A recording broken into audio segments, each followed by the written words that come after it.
Nous sommes à J-1 de la compétition, la pression monte. On va revivre ce qui s'est passé sur la deuxième partie de cette semaine de préparation entre le training des pilotes, le défilé évidemment, mais on va revenir forcément sur les enjeux sportifs cette année des 3 équipes de France.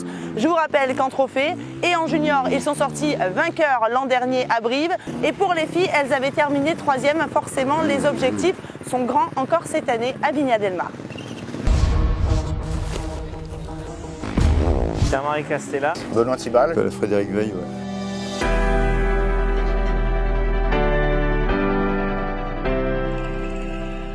Ici, je m'occupe donc de Hugo Blanjou, David Abgral et Théo Espinas.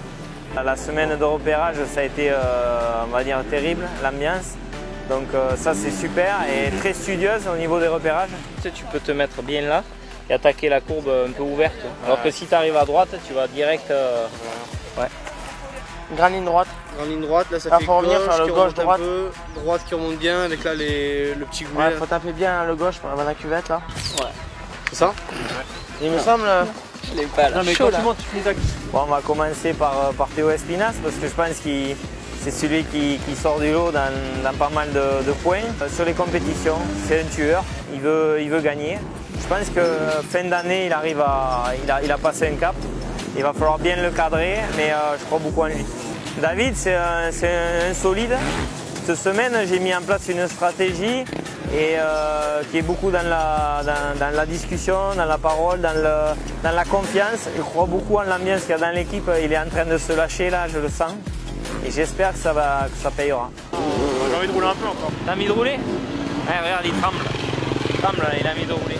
Ben Hugo, c'est quelqu'un de très solide. L'année dernière, il a passé un cap aux ISDE à Brive. Il nous a prouvé qu'il était capable, dans les grands rendez-vous, d'être présent. Je pense que ça va bien se passer. On va quand même bien se concentrer sur notre travail. Beaucoup de poussière. La mécanique, ça va être compliqué. Et il ne faut pas oublier que c'est des jeunes pilotes et il faut être tout le temps derrière eux pour pas qu'il y ait un moment d'inattention. Je m'occupe de l'équipe de France féminine d'enduro.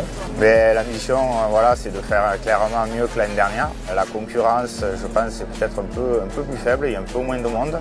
Donc on part pour faire minimum une 3e place et j'espère beaucoup mieux. On a une nouvelle qui vient du cross, donc Livia ça sera ses premiers 6 jours. Elle a une préparation, ça fait 1 an qu'on réfléchit à sa sélection.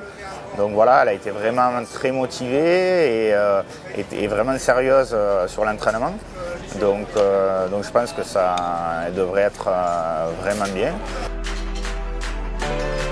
Audrey, qui est solide, qui a une grosse expérience et qui, c'est une valeur sûre. Il y a Valérie aussi, qui a un gros physique et qui, pareil, apportera une onde positive à l'équipe. Elles se servent des points forts de chacune et elles évoluent au fur et à mesure de la semaine. On le voit sur les recos, elles échangent pas mal. Sur la course, ça va être la même chose. C'est des filles qui sont les 3 expérimentées. Ça va être une force par rapport à d'autres équipes. On est attendu au tournant, oui. C'est une équipe qui est mixte entre expérience et jeunesse.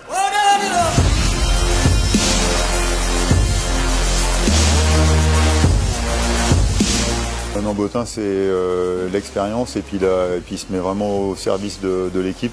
Christophe Charlier, c'est un pilote qui est rapide, qui est souvent à gérer, à calmer, donc ça c'est intéressant parce que c'est toujours plus facile que l'inverse.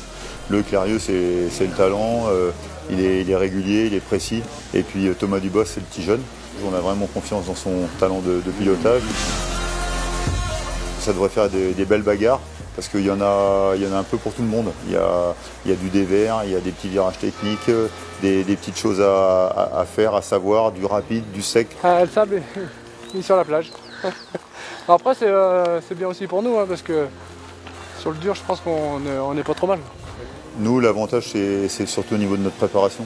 Tout ça, c'est un investissement qui est quand même assez exceptionnel par rapport aux autres nations. On est venu là pour gagner. Là, en trophée, en junior, on a je pense que sur le papier, la plus grosse équipe concurrente, c'est les Italiens, mais ils étaient déjà l'année dernière, ils étaient déjà les plus gros concurrents, mais ils ont fini derrière, donc il n'y a pas de raison que ça ne recommence pas.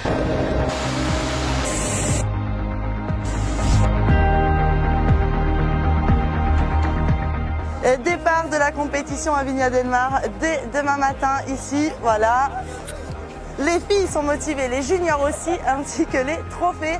Petite notification au niveau du règlement, surtout pour les trophées, et ça a son importance puisqu'ils bénéficient cette année d'un joker, c'est-à-dire que le moins bon résultat des trophées ne comptera pas, tout comme les filles.